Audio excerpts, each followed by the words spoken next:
Hello friends, welcome back to our channel FinStock. Today we are with yet another stock and the name of the stock is Sobha Limited. So ये जो company है Sobha Limited was incorporated in 1995 and ये जो company है ये एक real estate developer company है।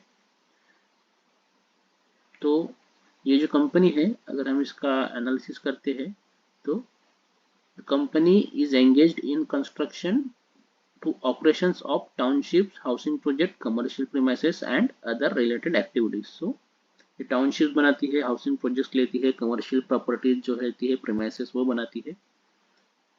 The company is also engaged in manufacturing activities related to interior glazing and metal work. So ये इंटीरियर डिजाइनिंग, ग्लेजिंग जो रहता है मेटल वर्क का वो भी काम ये कंपनी करती है। अगर हम इसके की पॉइंट देखते हैं तो रियल एस्टेट जो बिजनेस है 73% कंट्रीब्यूट करता है एंड कॉन्ट्रेक्चुअल एंड मैन्युफैक्चरिंग से 27% इसको बिजनेस आता है। जियोग्राफिकल अगर हम इसका स्प्लिट देखते हैं तो बेंगलोर में इसका 63% प्रेजेंट है, उसके बाद दिल्ली में 20%, केरला साइड में 7% है and rest of the India में 9% इसका प्रेजेंट है। अगर इसके हम कॉर्पोरेट क्लाइंट देखते हैं, the company has delivered projects for Lulu group, Biocon, Dell, Bosch, Syngene, Taj hotels, HCL, Wipro, Infosys, ITC hotels, UI technologies, Manipal group, JR corporations etcetera. तो ये सभी कंपनीज के लिए कंपनी ने काम किया है। अगर हम इसका अभी एनालिसिस करते हैं तो हम पाते हैं कि कंपनी का जो मार्केट कैपिटलाइजेशन है वो 9,741 करोड़ है। सो ये जस्ट एक स्मॉल कैप कंपनी है जो कि मिड कैप में कन्वर्ट हो सकती है अगर इसका मार्केट कैपिटलाइजेशन 10,000 करोड़ के ऊपर जाता है तो। So it is on the boundary of small cap to mid cap convert. अगर कंपनी का करंट प्राइस देखते हैं तो 1028 है,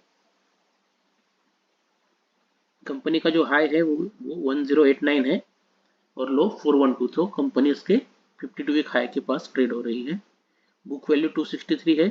सो उसका जो प्राइस टू बुक रेशियो निकल के आएगा वो आएगा 3.91। स्टॉक का पी 90 है, इंडस्ट्री पी 29.6 है, तो कंपेरेटिवली स्टॉक महंगा है। प्रॉफिट ग्रोथ 8.57% है और ROC 8.32, ROE 4.24 है। अगर हम देखते हैं तो कंपनी ऑलमोस्ट अगस्त 14-23 से अपने दोनों जो मेन मूविंग एवरेजेस होती है 50 और 200 डे मूविंग एवरेज उसके ऊपर ट्रेड हो रहा है। अगर हम कंपनी के कुछ प्रोज एंड कॉन्स देखते हैं तो company has reduced debt, company is expected to give good quarter result, company has been maintaining a healthy dividend paid of 32.4% and debtors they have improved from 33.6 to 17.4। और अगर cons देखते हैं तो company is trading at 3.91 of its book value. जैसे कि हमने देखा company has low interest coverage ratio, company has deliver poor sales growth of 3.53 over the past 5 years, company has low return on equity of 4.29 over the past 3 years, earning includes another income of 124 crore. So ये 124 करोड़ का income है जिसका company ने explanation दिया नहीं है। तो इसके हम पीयर्स कंपैरिजन करते हैं तो DLF, Godrej properties, Oberoi, Prestige, phoenix mills, brigade enterprise, signature global और शोभा जैसे इसके पीयर्स है।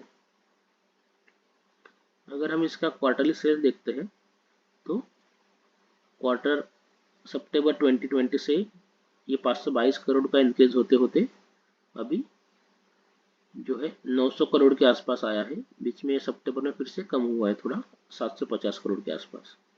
अगर हम प्रॉफिट देखते हैं तो 16 करोड़ से अभी 49, 12, 15 ऑलमोस्ट वही रेंज में प्रॉफिट मूव हो रहा है 16 करोड़ के आसपास। बीच में थोड़ा बड़ा भी था, 63 करोड़ भी दिखता है। ऑपरेटिंग प्रॉफिट मार्जिन देखेंगे तो पहले 29% था, जो कि अब घटकर सिर्फ 10% बचा है। अगर हम ईयरली स्टेटमेंट देखते हैं 2012 से, तो 1400 करोड़ का सेल था, जो कि अभी 10 सालों में ऑलमोस्ट 3310 डबल के आसपास हुआ है।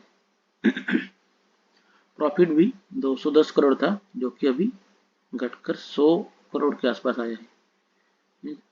वैसे देखा जाए तो कंपनी के जो फाइनेंशियल्स है वो थोड़ा डिक्लाइनिंग दिखते हैं।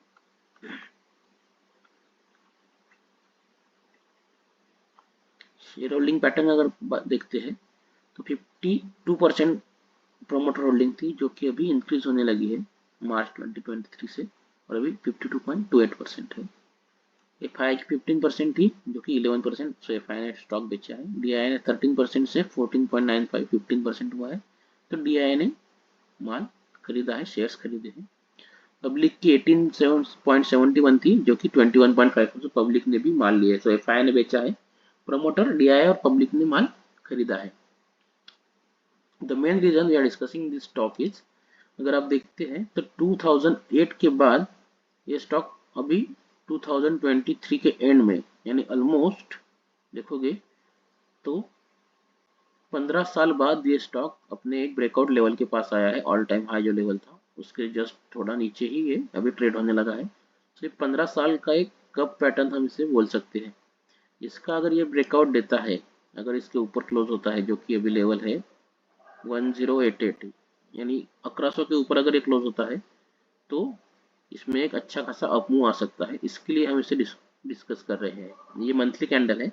Late us do some micro analysis. अगर हम वीकली में देखते हैं तो वीकली में भी एक अच्छा खासा बाइंग का कैंडल हमें दिखता है। अगर हम इसको देखते हैं एग्जैक्टली, तो इसमें नीचे की तरफ वीक बना है, दैट मीन्स नीचे के रेट के बाद बायर इसको ऊपर लेके जा रहा है।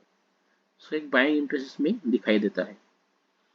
अगर हम डेली कैंडल में जाके देखते हैं तो डेली कैंडल में भी आप देखेंगे कि थोड़ा सेल ऑफ आया था, लेकिन फिर से बायर ने इसको ऊपर लेके आया है स्टॉक। सो ये एक पॉजिटिव मोमेंटम है। इसके साथ आप देखेंगे तो जो RSI है वो 60 के नीचे फिसल गया था, लेकिन बायर ने इसको फिर से बाइंग करने की वजह से ये 60 के ऊपर आया। तो ये एक अच्छी अपॉर्चुनिटी होगी।